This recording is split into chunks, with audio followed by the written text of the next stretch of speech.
Vamos falar agora sobre a viagem do Lula à China e aos Emirados Árabes Unidos. Olha, o Bolsonaro, o Sérgio Moro, os adversários do Lula estão completamente apavorados com os resultados que o Lula está conseguindo. São muitos resultados em pouquíssimo tempo.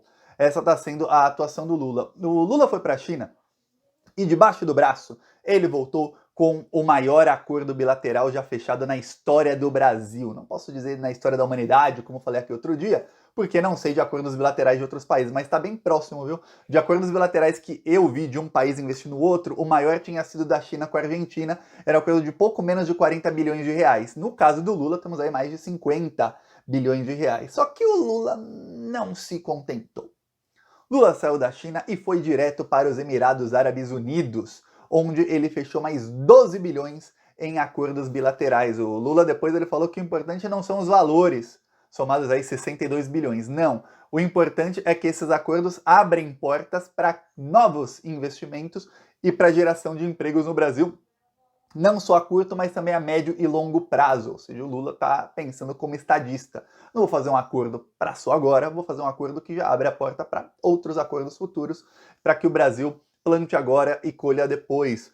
O Lula também conseguiu feitos que eu vou falar. Teve um dos feitos que eu não acreditei. Eu falei, caraca, eu não acreditava que isso fosse possível. Tem um bolsonarista milionário chamado Thiago Brenan, não sei nem como pronunciar o nome desse maldito. É um estuprador, é um sequestrador de mulheres, assediador, ele sequestrou várias mulheres, estuprou, ele chegou a tatuar o nome dele numa das mulheres que ele sequestrou. Bolsominion raiz, daqueles que o Bolsonaro se visse, o Bolsonaro é que ia querer tirar foto com ele, não ele com o Bolsonaro. Esse nível aí de tanto que ele representa o bolsonarismo.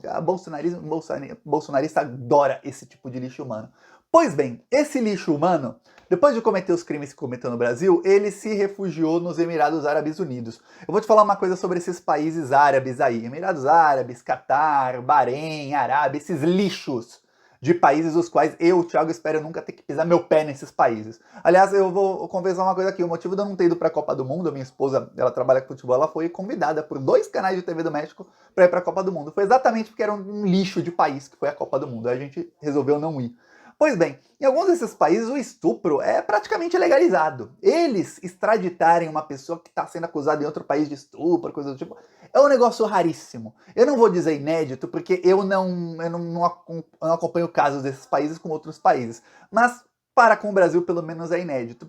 Este Bolsominion está preso desde outubro lá nos Emirados Árabes, não porque o governo dos Emirados Árabes seja muito contra estupro e coisas do tipo, porque não é. Mas porque ele está na lista vermelha da Interpol. O país estava se recusando a extraditá-lo para o Brasil. A Justiça do Brasil pediu inúmeras vezes e os Emirados estavam se recusando. Ou seja, ele ficaria preso lá numa prisão dos Emirados Árabes, que eu vou falar, é melhor do que o apartamento em que moram 80% dos brasileiros, do que a casa em que moram 80% dos brasileiros, uma prisão lá nos Emirados. Tá? Agora não, agora ele vai pra prisão brasileira. Ser tratado igual estuprador é tratado em prisão do Brasil. É isso que vai acontecer com o Bolsominion milionário, viu? Por quê? Porque o Lula conseguiu... Ele disse que não articulou isso. Olha, coincidência. O Lula foi lá e aí o governo liberou o Bolsominion, será extraditado aí nos próximos dias. A informação foi confirmada pelo ministro das Relações Exteriores dos Emirados Árabes Unidos. Ou seja, vai ter Bolsominion já se ferrando no Brasil. Acho que o Bolsonaro deve ter ficado assim, caraca, meu, essa eu não esperava. Meu amigo lá, ditador dos Emirados, agora tá me traindo agora? Tá entregando um Bolsominion? O que aconteceu? Pois bem, o Lula também conseguiu muitos investimentos de lá. Teve uma coisa que irritou algumas pessoas do PT, que foi o fato de que entre os investimentos que o Lula conseguiu, e ele não contou isso nos acordos fechados, viu? A empresa que comprou, aí eu vou te falar, a preço de banana, por 11 bilhões abaixo do valor de mercado, a refinaria de Landulfo Alves na Bahia, essa empresa árabe se comprometeu a fazer também investimentos de 12 bilhões na refinaria nos próximos anos. Então, se você contar isso com os investimentos que o Lula conseguiu, são 24 bilhões, mas eu não conto. Assim como o Lula não está contando, é muita gente, porque essa refinaria foi vendida por 10 bilhões e ela custava 21. É isso que aconteceu, deveria ter sido reestatizada. Mas eu sei uma coisa que muita gente não vai te contar. Muita gente vai criticar porque quer que você odeie o governo e fale o Lula nos traiu, coisa do tipo. Eu vou te falar. O Lula não tem maioria no Congresso para reestatizar uma refinaria que foi privatizada. Ainda mais quando você pensa num valor, num subvalor de 11 bilhões de reais, quanto maior o crime, mais difícil é de desfazer o crime. Sabe por quê? Porque quanto maior o crime, mais gente levou propina no meio do caminho. Se o Bolsonaro levou muitas joias e não sei o que mais, o que não devem ter levado centenas aí de parlamentares, ministros de cortes superiores, procuradores, ou seja lá o que, quem quer que pudesse atrapalhar esse negócio. Todo mundo leva. Eu vou te falar, em privatização assim, desde lá o governo Fernando Henrique Cardoso, quando fez a privataria tucana, todo mundo leva. Não é que leva só o Bolsonaro, mais um ou dois, não. Ó, são centenas de beneficiados pelas propinas, viu? E aí, repito, quanto maior o crime, é porque rolou mais propina para mais gente. Saiba disso, viu? Saiba bem disso. Então, é praticamente impossível. É por isso que eu falo, é muito importante a esquerda seguir ganhando eleições. Porque chega um governo de direita, olha só, tivemos aí governos entreguistas por quê? 6 anos. Pelo quê? Por 6 anos. Governo Temer, 2 anos, Bolsonaro, 4 anos. Em 6 anos destruíram, entregaram tanta coisa que, eu vou te falar, é praticamente impossível de reconstruir e de recuperar o que foi entregue. O que a gente pode fazer é construir coisas novas e construir um Brasil melhor com coisas novas. Porque o que foi entregue é muito difícil reestatizar. Muito difícil. Então muita gente ficou irritado. O Lula, a intenção do Lula foi a seguinte: olha, não dá para eu desfazer o crime, mas dos males o menor. Pelo menos agora os árabes se comprometeram a investir um baita de um dinheirão, melhorar as condições lá e gerar muitos empregos ali naquela área. Digo eu, o Brasil deveria fazer outra refinaria e deveria ter uma lei em que não deixe que chegue um bandido qualquer e possa fatiar a Petrobras para vender assim. Porque, olha, o que adianta o Lula chegar e falar, nossa, vamos ser independentes aqui na questão dos combustíveis, vamos fazer 20 refinarias. Chega um bolsominion, um presidente amanhã, vai lá e vende as 20. Aí fica nós aqui com cara de bunda, gasta esse dinheiro público para investir pra caramba, o crime é cometido, um monte de gente leva propina e o Brasil continua na mesma. É isso que acontece, viu? Vou falar, é isso. Mas, dos males o menor, além disso, o Lula conseguiu 12 bilhões. Foram no total 62 bilhões de investimentos que o Lula conseguiu no Brasil em 4 dias. Acredito eu que nenhum presidente na história, mesmo se você contar presentes que foram para vários países, conseguiu tanto investimento no Brasil em tão pouco tempo.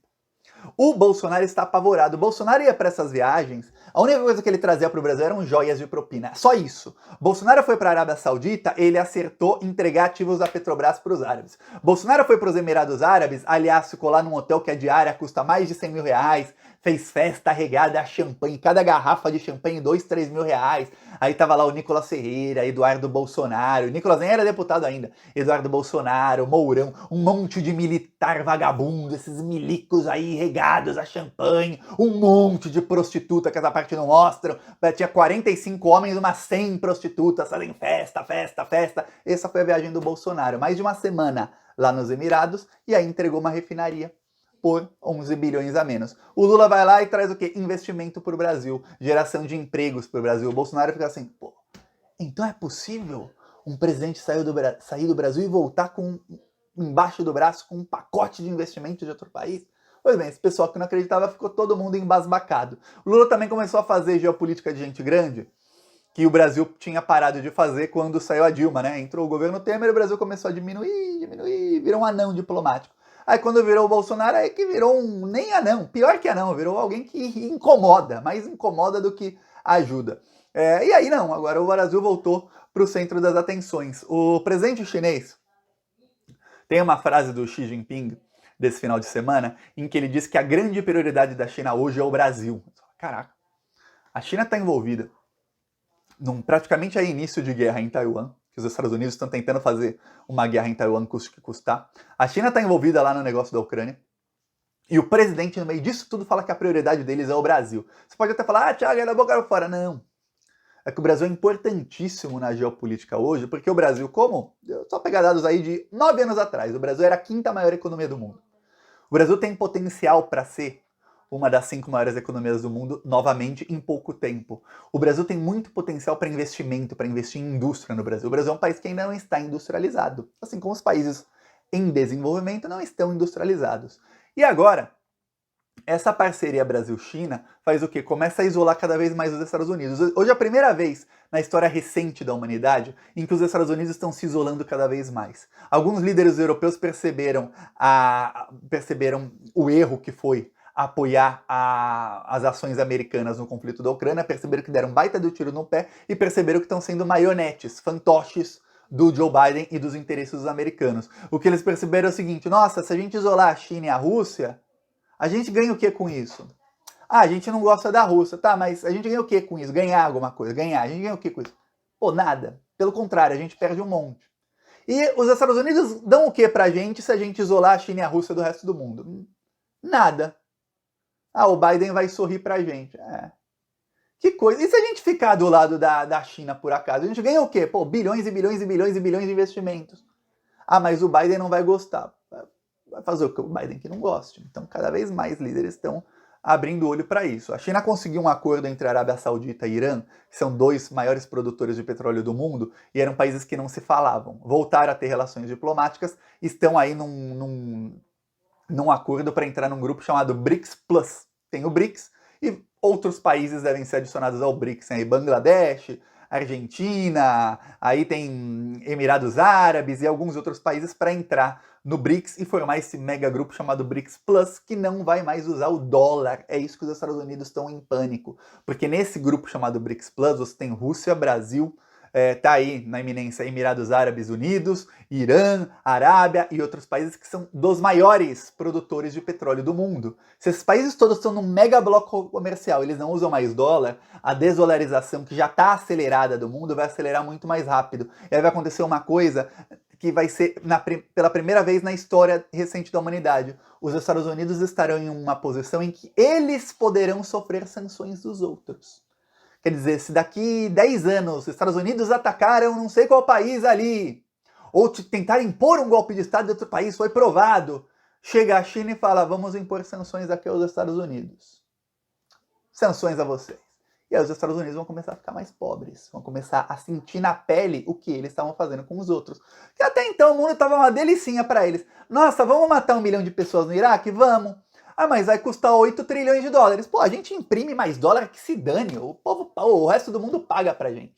Pô, vamos implantar um golpe de Estado no Brasil? Vamos, a gente treina lá juiz, treina os procuradores, treina um monte de gente, paga um monte de propina para um monte de gente, paga propina para os meios de comunicação, para jornalista vagabundo e pronto, dá um golpe. Agora não. Espionaram a Dilma, espionaram a Angela Merkel, ex-chanceler da Alemanha, espionaram, agora vazou, essa semana estava espionando congressistas da Coreia do Sul. Que tipo de país? Agora pensa nos líderes europeus, até a Coreia do Sul, o parlamento sul-coreano, essa semana emitiu uma nota contra os Estados Unidos. Quanto mais desesperados eles estão, significa que mais acertos está tendo Lula. Falou!